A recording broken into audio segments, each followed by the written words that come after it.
आज जिस व्यक्ति विशेष का मैं इंटरव्यू कर रहा हूं वो रुपौली विधानसभा से जेडीयू के टिकट पर चुनाव लड़ रहे हैं और उनका नाम है कलाधर मंडल जी, जो कि एक शिक्षक थे और नीतीश जी ने उन्हें टिकट दिया है इस उपचुनाव में। सबसे पहले कलाधर जी, आपने इतने व्यस्ततम शेड्यूल में हमें समय दिया, इसके लिए बहुत बहुत शुक्रिया। मेरा पहला सवाल होगा आपसे कि आपकी जर्नी कैसे शुरू हुई, हमारे दर्शकों को बताइए। देखिए, आपके सवाल का साफ सुथरा बोलना है कि इस राजनीतिक क्षेत्र में हम शुरुआत कैसे की जी। पढ़ाई लिखाई के बाद कुछ दिन घर गृहस्थी के काम में रहे और इसी क्रम में हमें शुरू से ही समाज की सेवा में, सामाजिक कार्यकलाप में ज़्यादा अभिरुचि रहा करता था। इसी परिस्थिति में ग्राम पंचायत के मुखिया का चुनाव आया 2001 में और अचानक कहा जाए कि गांव के इलाके के पंचायत के लोगों का मुझे आदेश हुआ कि आपको चुनाव लड़ना है पंचायत का और आपको हम लोग मुखिया बनाएंगे। लोग बड़ा मजबूती से हमारा मदद करके निस्वार्थ हमें मुखिया बनाने का काम किया और 2001 से 6 तक मैं मुखिया रहा। फिर मेरा पंचायत हरिजन सुरक्षित हो गया। इसके बाद 2007 के जनवरी में मैं शिक्षक में चला गया, प्रशिक्षित था। पंचायत प्रशिक्षित शिक्षक के रूप में 2020 के दशक तक काम किया प्राथमिक विद्यालय धुजाईटोला में और 20 के अंदर फिर 2016 से 21 तक पड़ोसी पंचायत जो कि सामान्य सीट था बसंतपुर चिंतामणि, उससे लोगों के आग्रह पर मेरी वाइफ श्रीमती जानकी देवी को मुखिया बनाया गया। 2021 तक वो मुखिया रही और 2020 में मैं राजद के लिए लगातार 16-17 से ही समाज के बीच में मेहनत कर रहा था। राजद जी और राजद ने मुझे आश्वस्त किया था कि मैं आपको टिकट दूंगा रुपौली से चुनाव लड़ने के लिए। मैं जीहोजहद करके तकरीबन 4 वर्ष तक बहुत मेहनत किया था, लेकिन ऐन मौके पर अब पार्टी का धोखा हो या पार्टी का लाचारी हो, इसके बारे में मैं नहीं कह सकता, लेकिन मुझे टिकट नहीं मिला। टिकट वो राजद गठबंधन के सीपीआई में चला गया और मैं इस चुनावी जंग में उस मुकाम पर पहुंच गया था कि मुझे वापस होने का रास्ता नहीं दिखाई दे रहा था। हमें लग रहा था कि अगर हम चुनाव नहीं लड़ते हैं तो लोग हमारे बारे में तरह तरह के प्रोपगंडे उड़ाएंगे, मेरे बारे में तरह तरह का सोच बनाएंगे। कोई कहेगा कलाधर मंडल चुनाव लड़ने के लिए सक्षम नहीं था इसलिए नहीं लड़ा, कोई कहेगा कलाधर मंडल डर से चुनाव नहीं लड़ा, कोई कहेगा कलाधर मंडल किसी पार्टी से पैसा लेके चुनाव नहीं लड़ा। इस सब कमी को, इस सब दाग से बचने के लिए हम निर्दलीय स्वतंत्र रूप में चुनाव लड़ने का काम, और इस चुनाव में मेरे साथ बने हुए बहुत सारे कार्यकर्ता थे। निर्दलीय उम्मीदवार रहते हुए मुझे 6197 वोट प्राप्त हुए।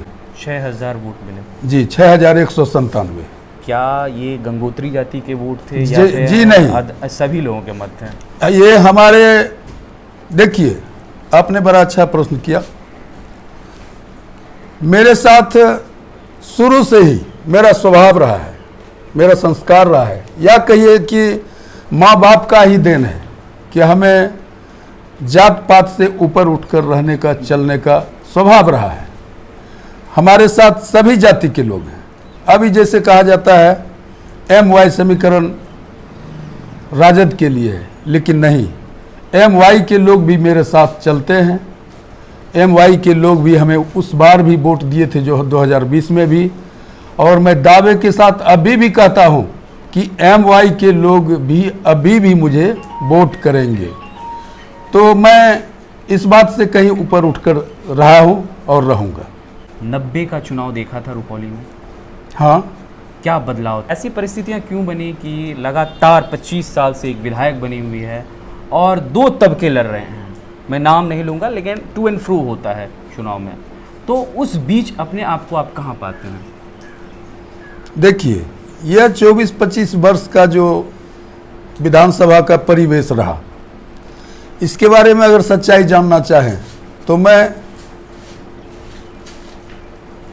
बता सकता हूँ आपको, मेरे अनुभव के अनुसार, क्षेत्र के परिस्थिति के अनुसार 2090 के दशक में रुपौली विधानसभा नहीं, इससे कहीं और दूर दूर तक दो गिरोहों का भयंकर लड़ाई चल रहा था, चलता रहा, और दोनों ग्रुप के लड़ाई में बहुत सारे लोग परेशान हुए, बहुत लोग मारे भी गए, बहुत जान माल का नुकसान भी हुआ। ऐसे में दोनों गिरोह के जो सरगना थे वो चुनावी मैदान में आए। लोगों ने भी इस लाचार परिस्थिति में निर्णय लिया कि चलो भाई, अगर राजनीति में इनको जगह मिल जाता है तो कहीं न कहीं इनके दिलो दिमाग में बदलाव होगा, इलाके में शांति होगी। इस मंशा से लोगों ने 2000 का चुनाव झेला और यहाँ के प्रतिनिधि को चयन किया, लेकिन परिणाम ऐसा नहीं निकला। यह परिवेश घुमा फिरा के यथावत चलते रहा कमोबेश, और उसी समय लोग दो खेमे में बट गया, और वही परिणाम है कि आज तक यह 2000 से 2024 का समय गुजर रहा है। इससे ज़्यादा मुझसे खुलवाना अच्छा बात नहीं जी। रुपौली में एक घटना घटी है और देश की मीडिया उस पर नजरें बनाई हुई है, और वो है गोपाल यादव का हत्याकांड। उस हत्याकांड पर आपका क्या कहना है? देखिए, उस हत्याकांड में जानकारी के बाद हम भी पहुंचे थे वहाँ। आप पहुंचे थे वहाँ? जी हाँ। क्या देखा फिर पहुंचने के बाद? पहुंचने के बाद उनके घर परिवार का तो लोग काफ़ी अस्त व्यस्त थे ही, मायूस थे, लेकिन वहाँ के आस पड़ोस के लोगों से पता चला कि कहीं न कहीं इस हत्या में मामला ज़मीन जायदाद का है। इसी तरह की चर्चा, चूँकि गोपाल यादव के चरित्र, विचार, व्यवहार पर किसी का किसी तरह का छिटाकसी नहीं था। एक भले व्यक्ति में उनका नाम हर बच्चा से लेकर बूढ़ा तक, गरीब से लेकर अमीर तक एक ही आवाज़ था कि एक बहुत अच्छे व्यक्ति थे, संभ्रांत व्यक्ति थे। इनके साथ यह होना दूसरा कोई कारण नहीं हो सकता है। कहीं न कहीं इनका ज़मीन जगह का खरीद बेच का मामला है, उसी कारण से इनकी हत्या हुई है। अब आगे जो हो इसके लिए तो प्रशासन जिम्मेदार है। अब हम सवाल पर आते हैं कि कलाधर जी को आखिर टिकट कैसे मिला? आप थे राजद में, मिल गया जदयू का टिकट, नीतीश जी से बात हुई थी क्या? देखिए, मैं टिकट के लिए नीतीश बाबू से आग्रह करने लायक अपने आप को इसलिए नहीं समझ रहा था कि मैं राजद का कार्य करता था, लेकिन जिस दिन से मुझे टिकट नहीं हुआ, टिकट गठबंधन को चला गया, तो मैं राजद के क्रियाकलाप से खुद दूर हो गया और अपने सामाजिक काम में लगा रहा। और ऐसे 2020 में भी मुझे जेडीयू से कहा जा रहा था कि आप आइए, टिकट आपको दिया जा सकता है, पार्टी योगदान कीजिए। लेकिन मुझे ओवर कॉन्फिडेंस था, आत्मविश्वास था कि मेरे साथ राजद ऐसा धोखा नहीं करेगा। मुझे 4 साल से लोग राजद के नाम से जानता है, मैं राजद के लिए मेहनत करता हूँ। अगर आनन फानन में मैं पार्टी छोड़ता हूँ तो विधानसभा में या अच्छे लोगों में एक बुरा मैसेज मेरा जाएगा कि पार्टी में रहकर, और जब वक्त आया चुनाव का तो ये भाग के दूसरे पार्टी में चला गया। इसका मैं निर्वहन किया और मैं जब शिक्षक पद से रिजिग्नेशन दे चुका था अगले के आदेशानुसार, इसके बाद मुझे 2 दिन बाद पता चला कि अब ये जो टिकट है गठबंधन में चला गया। दुख हुआ था? निश्चित रूप से दुख होने, अगर आश्वस्त नहीं किया जाता, हम एक शिक्षक थे, उससे बाल बच्चे का भरपाई होता था और उसका रिजिग्नेशन हुआ। मैं गांव समाज के काम में लगा रहा, तो मुझे पार्टी से इसलिए दुख हुआ कि पार्टी का कोई एक अधिकारी होना चाहिए, पार्टी में कोई एक आदमी जिम्मेदार होना चाहिए। लेकिन राजद के पार्टी में हमने देखा कि पता चला कि आप मिश्रा जी से बात करते तो आपका टिकट नहीं कटता, कोई बोला कि लालू यादव से आप भेंट किए रहते तो ही नहीं होता, तेजस्वी यादव से भेंट करते तो ऐसा नहीं होता। लेकिन अब एक टिकट के लिए एक ही पार्टी में कितने आदमी का भेंट किया जाए, यह मुझे परेशानी जैसा लगा। या तो लगा पार्टी का कोई अस्तित्व अपना नहीं है, अस्थिरता नहीं है, इसलिए मैं पार्टी से दूर हूँ। और मेरा मानना है कि पार्टी किसी व्यक्ति के विचारधारा के नाम से चलता है। एक व्यक्ति जब कोई विचारधारा अपना निर्धारित करता है, निहित करता है कि इस धारा से हमारा देश चलना चाहिए, इस धारा से हमारा समाज चलना चाहिए, उसी के अंतर्गत लोग का जुड़ाव होता है, जमाव होता है, वही एक पार्टी कहा जाता है। तो जहां पार्टी के सरगना का ही कोई अस्तित्व नहीं है, कोई अब अस्थिर सोच नहीं है, तो ऐसे पार्टी में लगा कि रहने से कोई फायदा नहीं। आखिरी और सबसे महत्वपूर्ण सवाल कलाधर जी आपसे, रुपौली विधानसभा चुनाव लड़ रहे हैं, आपका एजेंडा क्या है, हमारे दर्शकों को क्लियर कर दीजिए। देखिए, रुपौली विधानसभा आज जो तकरीबन 24 वर्ष से जिन प्रतिनिधि के हाथ में है, चाहे उनके जाति का लोग हो या और सभी जाति का लोग हो, पूरे विधानसभा के लोग, उनके क्रियाकलाप से लगभग विक्षुब्ध हैं। लोगों में बदलाव का इरादा है, लेकिन यहाँ का परिवेश ऐसा है कि बदलाव करने के लिए आज तक सटीक कोई उम्मीदवार नहीं हुआ था। किसी पार्टी ने सही तहकीकात करके प्रत्याशी देने का काम नहीं किया। अगर यही कहना चाहते हैं तो अगर 2020 में ही लालू जी हमें टिकट देते तो बदलाव निश्चित रूप से उसी समय हो जाता। क्या बदलाव होता? रुपौली बहुत बदलाव चाहता है, लेकिन रुपौली 2 चीज़ों में फंसा हुआ है। एक तो 2 चीज़ें हैं, 2 लोग हैं, 2 नाम के पीछे पागल हैं लोग, और विकास। हालांकि विकास के बारे में एक अलग ही थ्योरी है, वो एक सतत काम है जो धीरे धीरे होगा, बिहार के नेता कहते हैं, आवंटन के अनुसार होगा। लेकिन आपका क्या विजन होगा? देखिए, हम ये जानना चाहते हैं कि कलाधर बाबू अगर विधायक होते हैं, चुनाव के परिणाम क्या आएंगे ये मैं नहीं जानता, लेकिन अगर विधायक होंगे तो उनका अपना क्या विजन होगा रुपौली को लेकर?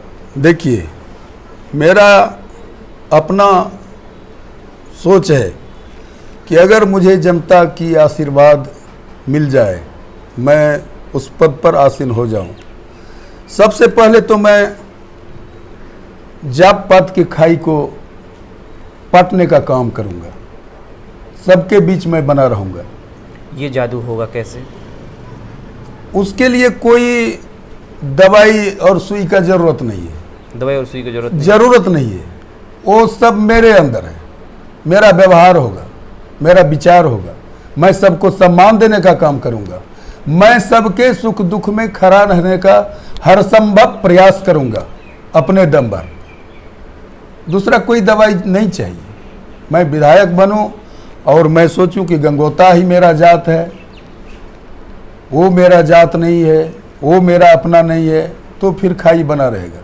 इसके लिए मेरे समझ से यही दवाई है, यही व्यवस्था होगा। और जहाँ तक बात बची विकास का, उतना तो समझ है कि हमारे क्षेत्र में क्या ज़रूरत है, कहाँ पुल का ज़रूरत है, कहाँ विद्यालय का ज़रूरत है, कहाँ प्रखंड का ज़रूरत है, कहाँ थाना का व्यवस्था लचर है, कहाँ प्रखंड में लूट हो रहा है, इतना तो समझने का हुनर है, इतना तो अनुभव है, तो इस सब पर कड़ाई होगा।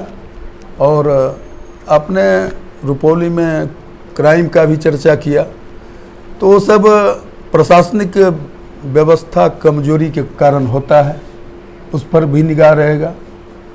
और माननीय मुख्यमंत्री जी टिकट देने के समय हमें बोले हैं कि अगर चुनाव जीत कर आओगे तो रुपौली में विकास कार्य में तुम्हें जहां बुझाएगा कि ज़रूरत है उसमें हमारा सहयोग रहेगा। रुपौली की सबसे बड़ी डिमांड पता है क्या है? देखिए, रुपौली के डिमांड में सबसे पहला चीज़ है कि हम लगभग लगता है कि 20-25 बरस से टीकापट्टी प्रखंड बनाने का बहुत बड़ा चर्चा रहा है। नहीं, इससे भी बड़ी चर्चा रही है। वो चर्चा है कॉलेज की। रुपौली के युवा डिग्री कॉलेज इंटर पास कर रहे हैं, हाँ, लेकिन कॉलेज नहीं जा पा रहे। डिग्री कॉलेज, हाँ, उसके लिए उसे पटना का रुख करना पड़ रहा है, पूर्णिया का रुख करना पड़ रहा है, कटिहार का रुख करना पड़ रहा है। डिग्री कॉलेज का चर्चा जोरों पर है, लेकिन इसके पहले से रुपौली में टीकापट्टी में प्रखंड बनाने की चर्चा बहुत पहले से है। डिग्री कॉलेज का भी चर्चा है, यहाँ एक महिला कॉलेज भी होना चाहिए, ये सब चर्चा है। तो हमें लगता है कि जितना दिन से प्रखंड बनाने का चर्चा है, और दूरी भी बता रहा है कि इसके लिए ज़रूरी है, यहाँ एक प्रखंड बनना चाहिए। यहाँ के लोगों के लिए दूरी काफ़ी हो जाती है, जहाँ से कि लोगों को आने जाने में परेशानी है। तो अगर हमारे पहले के जो प्रतिनिधि थे उनका अगर मजबूती से प्रयास होता तो यह डिमांड शायद समाप्त हो गया रहता। मैं सोच बनाया है कि अगर मैं आ गया विधानसभा में तो अपने जीओ-जहद कर इसे बनाने का प्रयास करूंगा। जी, बहुत बहुत शुक्रिया। हमारे साथ जेडीयू के प्रत्याशी कलाधर मंडल जी, जिन्होंने अपनी बात बड़ी बेबाकी ढंग से रखी। बहरहाल, आपको हमारा इंटरव्यू कैसा लगा, आप अपनी राय हमारे कमेंट बॉक्स में ज़रूर दें। अगर आप हमारा ये वीडियो फेसबुक पे देख रहे हो तो हमारा फेसबुक पेज लाइक कर लें। अगर आप हमारा ये वीडियो यूट्यूब पर देख रहे हो तो हमारा यूट्यूब चैनल दी न्यूज़ 9 को सब्सक्राइब कर लें। शुक्रिया।